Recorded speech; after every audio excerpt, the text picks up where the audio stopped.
அதானுடைய இகாமத் உடைய சில சட்டங்கள், அவருடைய பின்னணி, வரலாறு, இதை இன்ஷா அல்லாஹ் நம்ம இப்போது படிக்க இருக்கிறோம்.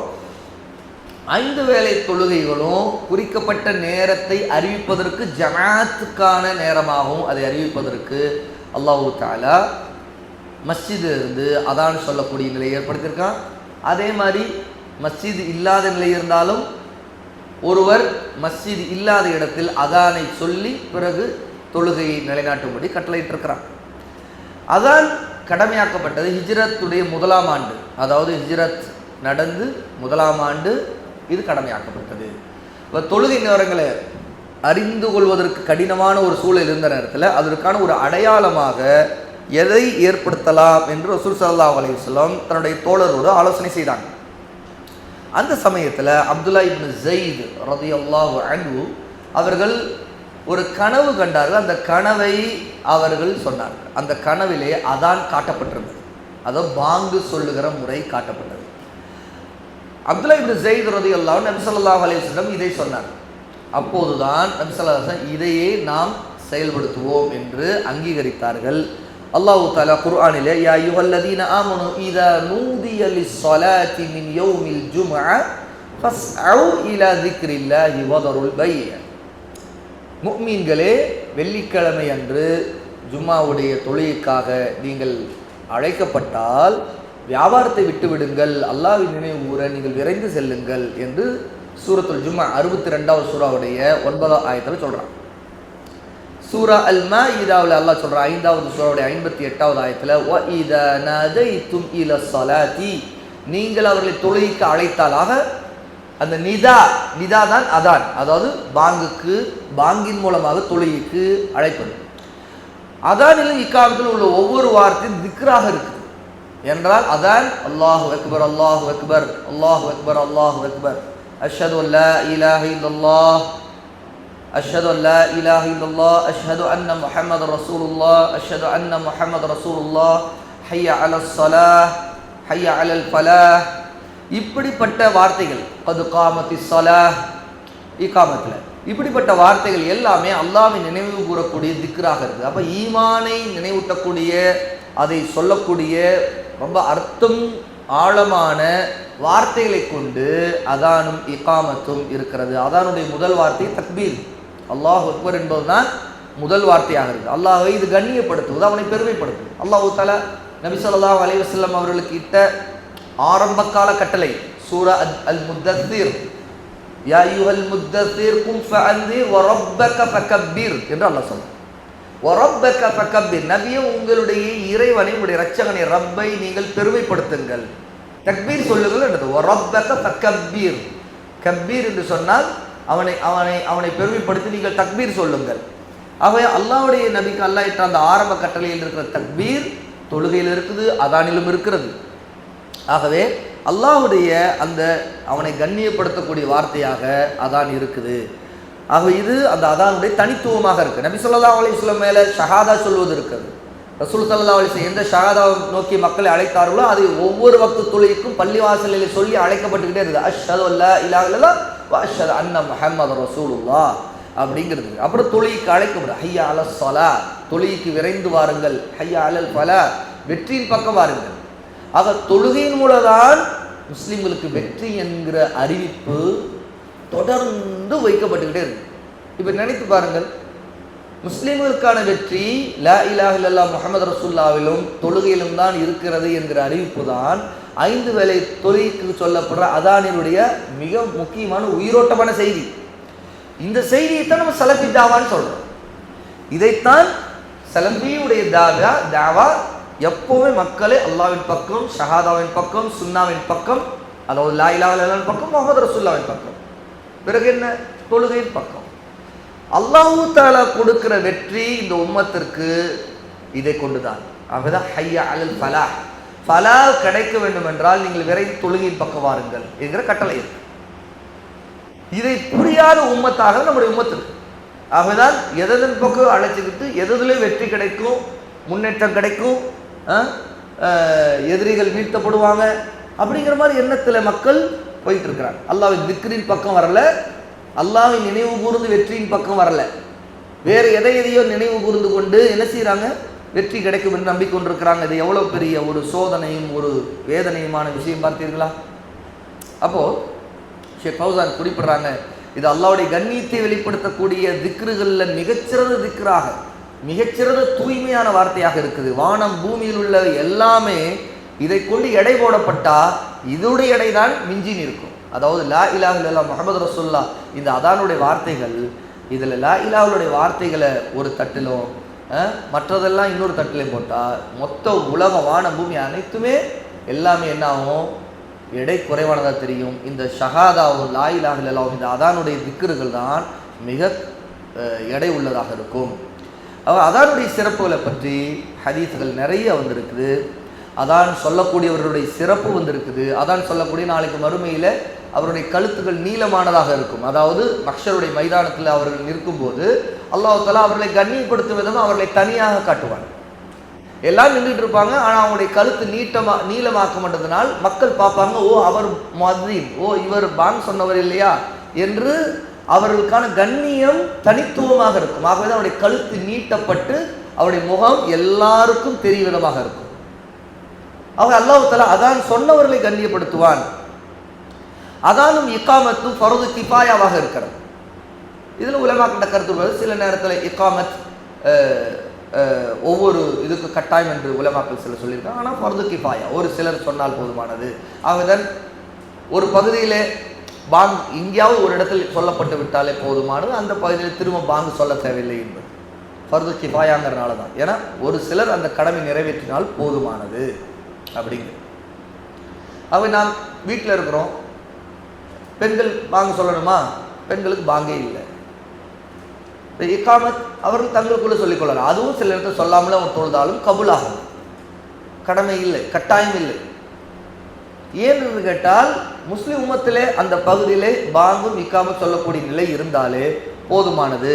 மற்றவர்கள் ஆண்கள் தொழும்போது இக்காமத் சொன்னால் போதுமானது, பாங்கு சொல்ல தேவையில்லை என்கிற அது ஒரு சிலர் அந்த கடமை நேரம் மற்றவர் மீது ஒரு கடமை போய்விடும் என்று சொல்லப்பட்டது. யாராவது ஒருவர் அதை நிறைவேற்றும் அனைவர் மீது கடமை நீங்கிவிடும். ஆகவே இந்த கடமை ஒரு பொது கடமை. ஆண்கள் மீது பயணத்தில் ஊரில் தங்கியிருக்கும் நிலையில் கடமையாக்கப்பட்டுள்ளது. பயணத்தில் இருக்கும்போது அவர்கள் எங்கே இருக்கிறாங்களோ ஆண்களுக்கு அப்போதும் கடமை தான், எனது ஊரில் தங்கியிருக்கும் போதும் கடமையாகும். இதை விட்ட காரணத்திற்காக அந்த ஊர்வாசிகள் மீது போர் தடுக்கப்படும். அதாவது ஒரு ஊர் மக்கள் முஸ்லீம்கள் இருக்கிறாங்க, அவர்கள் பாங்கு சொல்ல மாட்டாங்க, அங்கே பாங்கை சொல்லப்படாது அப்படின்னா இஸ்லாமிய ஆட்சியாளர் அவர்கள் மீது போர் தொடுக்கலாம். ஏன்னா அவர்களை காப்பீர்கள் முடிவு பண்ணிடுவார். இங்கே முஸ்லீம்களே இல்லை, தொழுகை நடக்கல, பாங்கு சொல்லப்படுறதில்லை. ஏன்னா ரசூலுல்லாஹ்வுடைய காலத்தில் ஒரு பகுதியில் பாங்கு சொல்கிற சத்தம் கேட்டு தான் அங்கே முஸ்லீம்கள் இருக்கிறாங்கன்னு அவங்க உறுதி செய்வாங்க. இல்லை என்றால் அங்கே காப்பீர்கள் தான் இருக்கிறாங்கன்னு அர்த்தம், ஏன்னா தொழாதவர்கள் இருக்கிறாங்க அப்படின்னு. ஆகவேதான் இஸ்லாமுடைய வெளிப்படையான அடையாளங்களில் இந்த அதான் இருக்கிறது. ஆக இதை விட்டு விடுவது ஆகுமானதல்ல என்று ஷேக் சாலிஹ் அல் ஃபௌசான் இங்கே குறிப்பிடுறாங்க. அதான் சொல்லக்கூடியவருக்கு வேண்டிய பண்புகளில் அவருக்கு நல்ல குரல் வளம் பாங்கு சொல்லும்போது இருக்க வேண்டும். அப்போது அவருடைய பாங்கு எல்லாருக்கும் சென்றடையும், கேட்கும் விதமாக இருக்க வேண்டும். அது ஒரு ஈமானுடைய அடையாளமாக இருக்குது. இந்த அமானிதத்தை அவர் பேண வேண்டும். தொழுகைக்கான நேரமும் நோன்புக்கான நேரமும் அவருடைய அதானை கொண்டே நம்பப்படும். அதாவது ஆகவே தான் இன்றைக்கி நம்ம தொழுகைக்கான அடையாளமாக தான் அதானை வைத்திருக்கிறோம். ஆனால் ரசூலுல்லாஹ்வுடைய காலத்தில் சஹருடைய தொடக்கம் முடிவு நேரம், இதற்காகவும் எழுப்புவதற்கும் முடிந்து விட்டது சஹருடைய நேரம்ங்கிற அறிவிப்புக்காகவும் கூட பாங்கை கடைபிடிக்கப்பட்டது. அதே மாதிரி தான் உஸ்மான் ரலியல்லாஹு அன்ஹு காலத்தில் ஜும்மாவுடைய நாளில் இன்னொரு பாங்கு, அதாவது கடை வீதியில் இருக்கக்கூடிய மக்களை திரும்ப நினைவூட்டுவதற்காக அவர்கள் முதலில் ஒரு பாங்கு சொல்லுவார்கள்.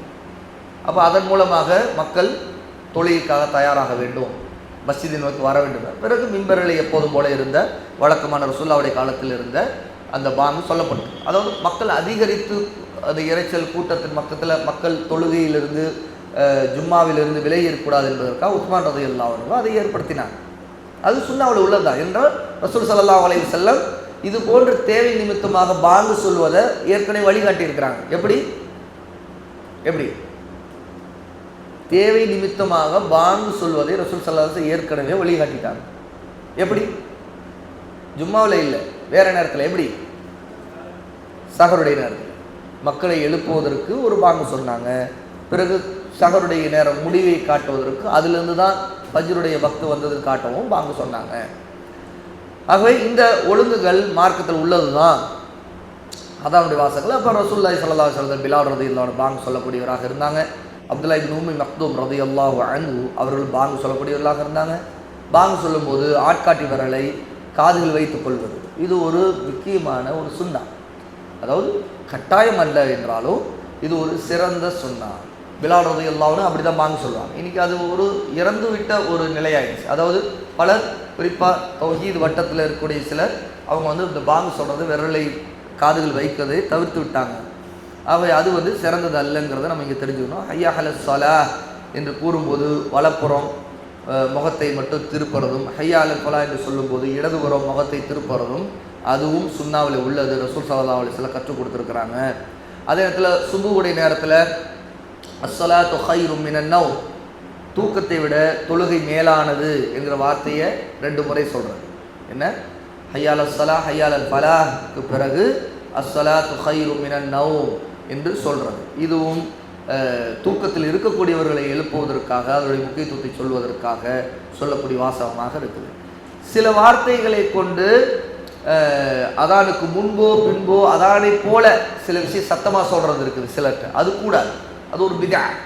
உதாரணத்துக்கு அதான் சொல்கிறதுக்கு முன்னாடி சில மஸ்ஜிதுகளில் ஸலவாத் சொல்லுவாங்க அல்லது வேறு சில வார்த்தைகள் சொல்லுவாங்க.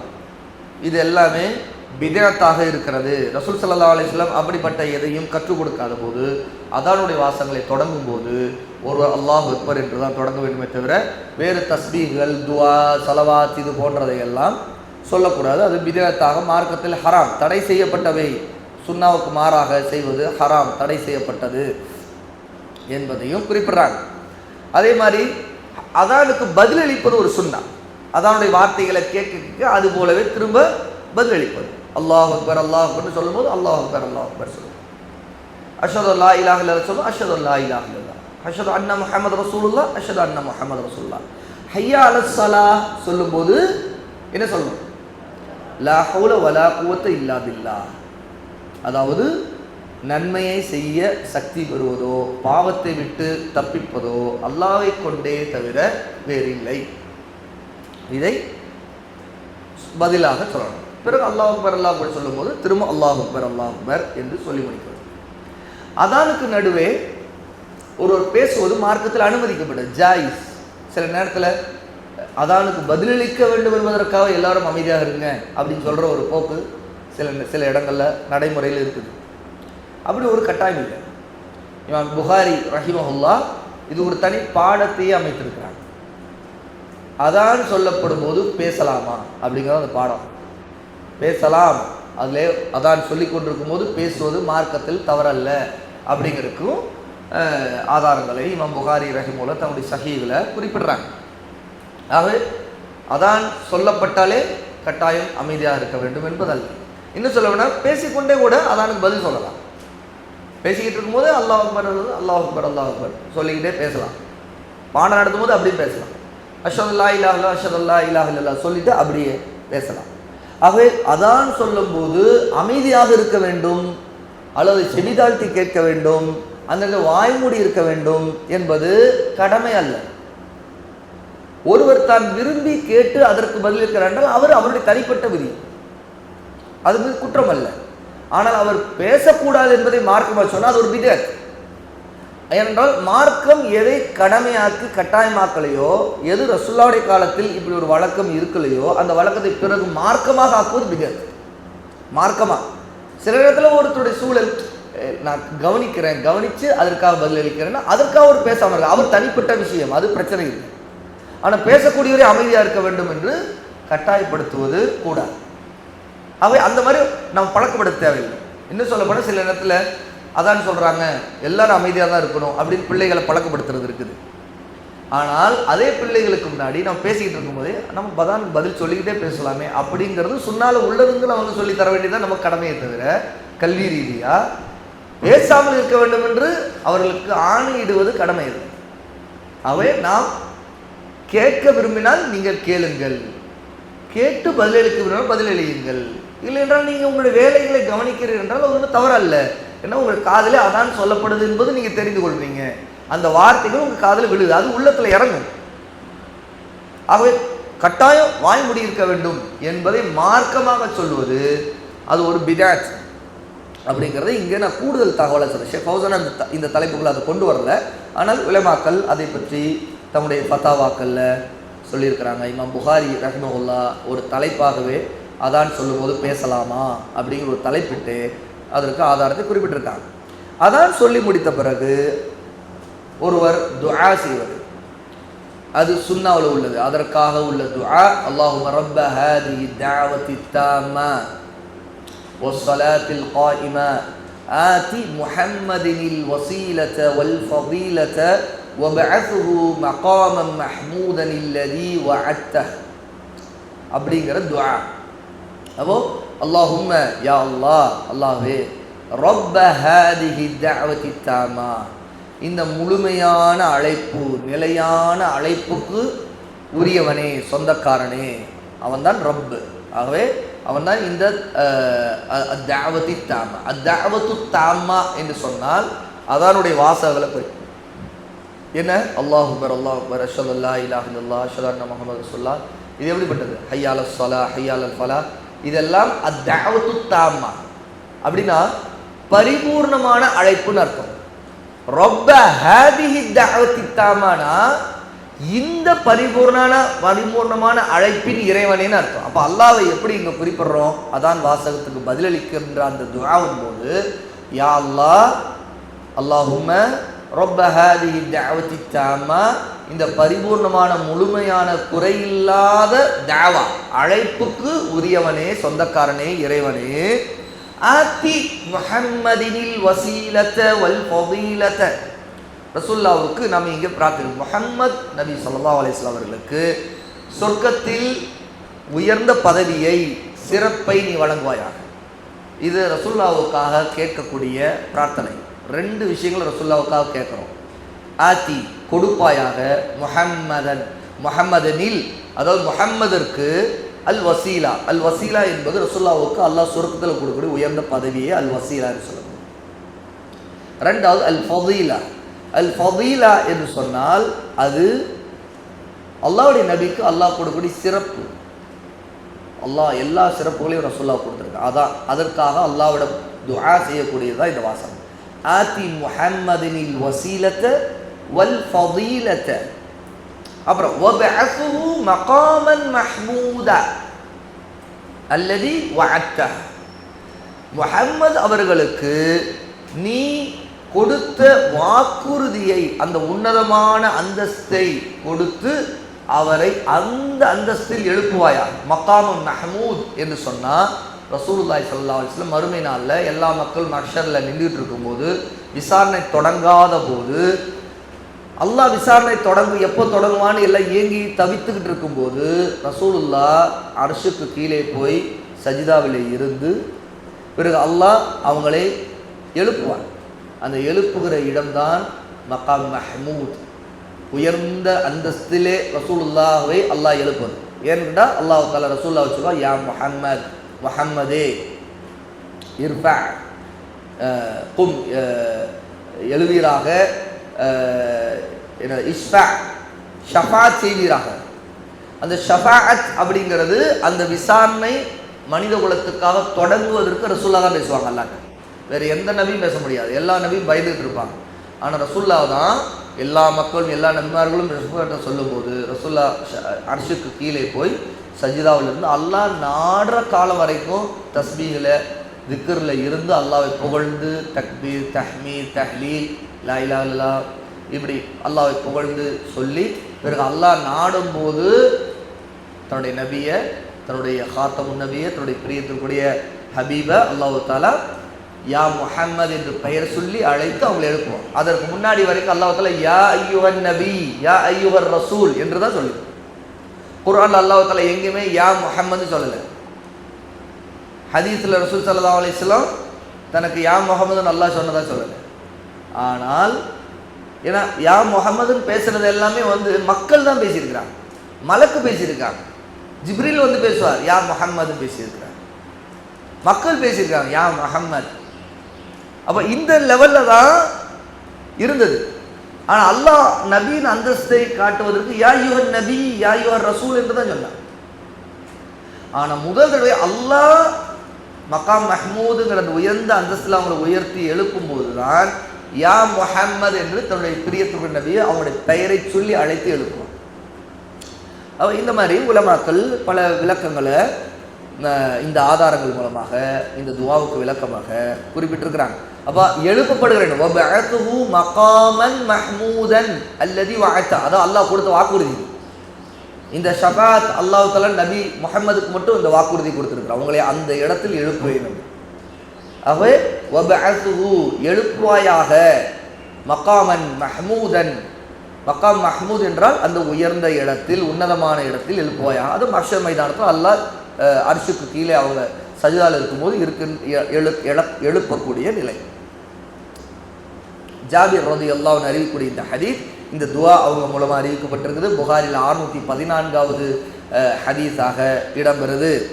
அதோட இறுதியாக இந்த பாடத்தின் இறுதியில் அதான் சொல்லப்பட்ட பிறகு காரணம் இல்லாமல் திரும்பும் நோக்கம் இல்லாமல் மஸ்ஜிதை விட்டு வெளியேறி செல்லக்கூடாது. அவசியமான எதிர்பாராத திடீர் தேவை காரணமாக ஒருத்தர் மஸ்ஜிதை விட்டு வெளியேறனா அது தவறாகாது. ஆனால் எந்த காரணமும் இல்லை, சும்மா மஸ்ஜித் இருக்கிறது, மஸ்ஜிதில் பாங் சொன்ன பிறகு வெளியேறும், இதெல்லாம் மார்க்கத்தில் நல்ல பழக்கம் இல்லை என்று வெறுக்கப்பட்ட காரியமாக இருக்கும். ஆகவே மஸ்ஜிதில் அதான் சொல்லப்படும் போது ஒரு மஸ்ஜிதில் அமர்ந்திருந்தால் உடனே எழுந்து செல்வது அவருக்கு உகந்ததல்ல. சொல்லப்படுறாங்கன்னா உடனே அந்த டைமில் வெளியேறக்கூடாது. இது மாதிரி வெளியேறக்கூடிய நிலை இருக்குல்ல, இது ஷைத்தானுக்கு ஒப்பான காரியம்.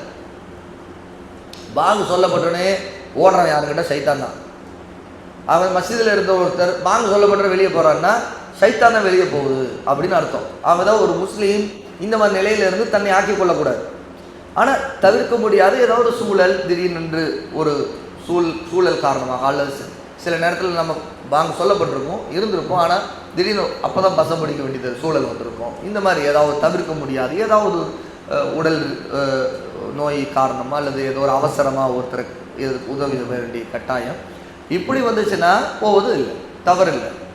ஆனால் பொதுவாக சாதாரண எந்த நோக்கம் இல்லாமல் சும்மா வெளியேறது அப்படிங்கிறது இதன் மூலமாக அவர் ஷைத்தானுக்கு ஒப்பாகிறார் அப்படின்ட்டு ஷேக் ஃபௌசான் குறிப்பிட்றாங்க. ஒரு முஸ்லீம் அதனை கேட்டால் அனைத்து வேலையும் விட்டு மஸ்ஜிதை நோக்கி செல்வது தான் அவருடைய கடமை தவிர அதான் சொல்லப்பட்டு மஸ்ஜிதை விட்டு வெளியேறக்கூடாது அப்படின்னும் ஷேக் அவர்கள் இந்த பாடத்தில் குறிப்பிட்றாங்க. ஆகவே அதானுடைய வாசகங்களும் இக்காமத்துடைய வாசகங்களும் அதே வாசகங்கள், அதையே நாம் திரும்ப சொல்லுவோம். அதில் கது காமத்தி சலாஹ் என்பது சேர்த்து சொல்லப்படும், தொழுகை ஆரம்பிக்கப்பட்டது, தொழுகை நிலைநாட்டப்படுகிறது அப்படிங்கிறதையும். ஆக இது எல்லாமே அடிப்படையான அதான் இக்காமத் பற்றிய சட்டங்கள் என்று ஷேக் அவர்கள் இந்த பாடத்தில் குறிப்பிடுறாங்க.